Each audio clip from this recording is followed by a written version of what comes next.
Hello and welcome to another session of Groundbreakers Live. I'm your host Javed Mohammed, and we're very honored to have with us Liron Amitzi, who is an Oracle ACE director. He's also a senior DBA consultant. Liron, welcome. Hi, thank you. Thanks for coming. So you're presenting at the RMOUG Virtual Training Days. Right. And your title is not the typical kind of technical session. It's finding the right fit, interviewing and being interviewed in the database world. So first of all, what kind of inspired you to kind of talk about this subject? Oh, that takes me a few years back. Uh-huh, I'm originally from Israel, and we moved uh-huh, to Vancouver in Canada 5.5 years ago. So uh-huh, in Israel, I was a co-owner of a company, a consulting company, and I interviewed quite a lot of people. Everything that was, everyone that we wanted to hire as a consultant was basically, working for me, and I interviewed them.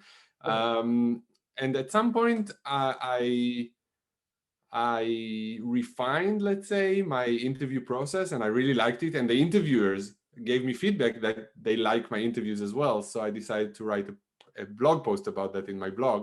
mhm. And I think about 2 years ago, I started thinking about that a little bit more, and it evolved into this session about interviews in the database world. Okay. So I guess there's two perspectives. There's one as an interviewer, and then there's one as being on the other side of the desk. So Right. let's start off with being an interviewer. What advice do you have? And I won't have you repeat your whole presentation, but just give us some highlights.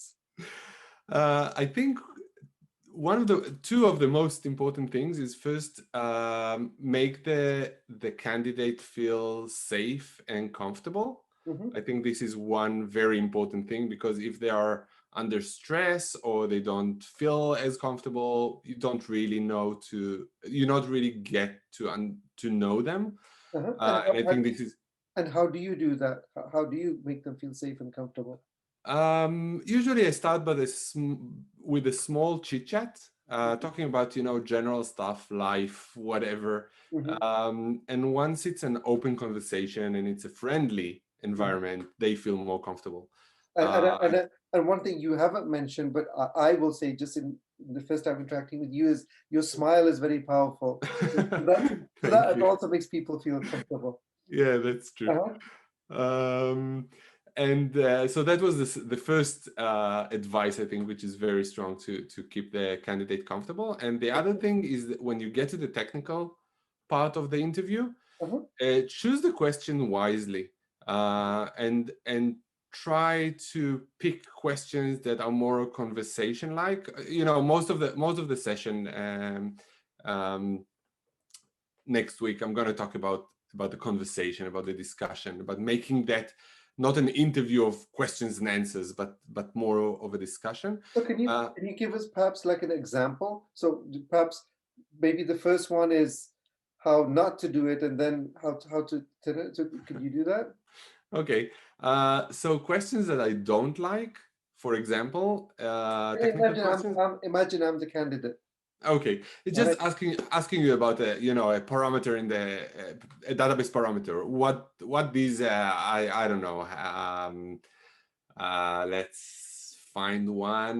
Optimizer features enabled. What does it do? What are the available values? Okay, this is a questions that, it's like a textbook Uh-huh. questions that Uh-huh. I don't like, and they Uh-huh. don't mean anything. They don't give me a lot of information about Uh-huh. about your knowledge. Uh-huh. And questions that I do like to ask is more open questions. Let's say, okay, we need to design a schema. Um, Give me these are the requirements. Give me a design, and then we can discuss about this design, and we can talk about different options. And Uh-huh. then, it's a discussion.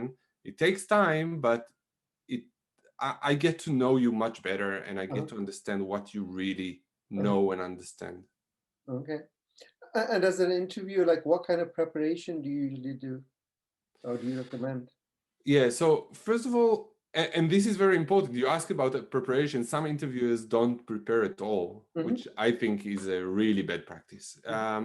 So one thing that you have to do is read the resume carefully of the Mhm. candidate, because some interviewers look at the resume and they don't look at the resume and they ask the candidate, okay, tell me about yourself, tell me about your experience, but everything is the resume, so it's kind of pointless, it wastes time, and I think the candidate doesn't feel appreciated. Got it. So read the resume carefully and know what they know and what they should know. Mhm. And then, when you get to the technical questions, think about what technical questions will be relevant in this specific case. Mhm. Some of them can be more experienced, some of them can be less experienced, the candidate. So, ask the questions at the right level, the right topics. So this is mainly the things that you should think about. Okay. Um, I know you've probably done, and just like even for myself, even though this is not a quote unquote technical interview or a job interview to say, so I know it kind of becomes a bit of a wash when you've done so many of them. But reflecting back, I, I'm sure there's probably many interviews, but is there an interview that sticks in your mind that you know what that interview it's something I did it went very well and if there's something you can share from that. For me as an interviewer or Yes, as an but interviewee? well, for you, it just just like in that interview, you just felt like the interview went really well, and maybe it was. I mean, you shared some of the best practices, but maybe there's something else that came up in an interview and that made it very memorable. There are a few, and each and every one gave me a piece of thing that I took with me. Uh-huh. Um, I'm actually in the session next week. I'm giving lots of examples Okay. for me as an Okay. interviewer and as a candidate. All right. So I don't know if I have one specific story to tell, but there Okay. are quite a few about things that really went well or things that not so much. Okay. All right. Um, what about from turning the table that we were talking about as being an interviewer for interviewees? So obviously there's preparation on their side about checking out the company and the job role. Right. So those are kind of many of those things that are given. Maybe what are some of the more kind of nuanced kind of things that people may not be aware of? And then again, I know it's a very broad area, but can you just give an example of something from a interviewee's perspective in terms of preparation that they should do, or even within the interview itself? Yeah, so the general preparation and stuff like that is very general, and usually there are lots of information about that. Hmm. I'm focusing mainly during the session on the technical side. So, what should you do if the interviewer asks you a question that you don't know the answer to, or Hmm. what happens if you get into conflicts Uh-huh. with your interviewer? And these are things that are important to do because sometimes you get into this situation and people just either freeze or they feel that the interview was really bad. And I do have an example that I talk about in the session that, Hmm. an interviewer asked me about a regular expression and started writing a regular expression on the board. And I didn't have a clue what this regular expression does. Yeah. So I told him, I said, you know what, if you expect me to know what this thing does, I cannot do that Uh-huh. because Uh-huh. I know regular expression, I understand them, not at that level, not Uh-huh. something that I can do during an interview. Uh-huh. And I think when you are very honest, Uh-huh. I expect the interview to be reasonable and to respect that. And this is what happened in this specific interview. They accept that the interviewer, and we just moved on, and I got accepted to the Uh-huh. role at the end. So Okay. as a candidate, I think one of the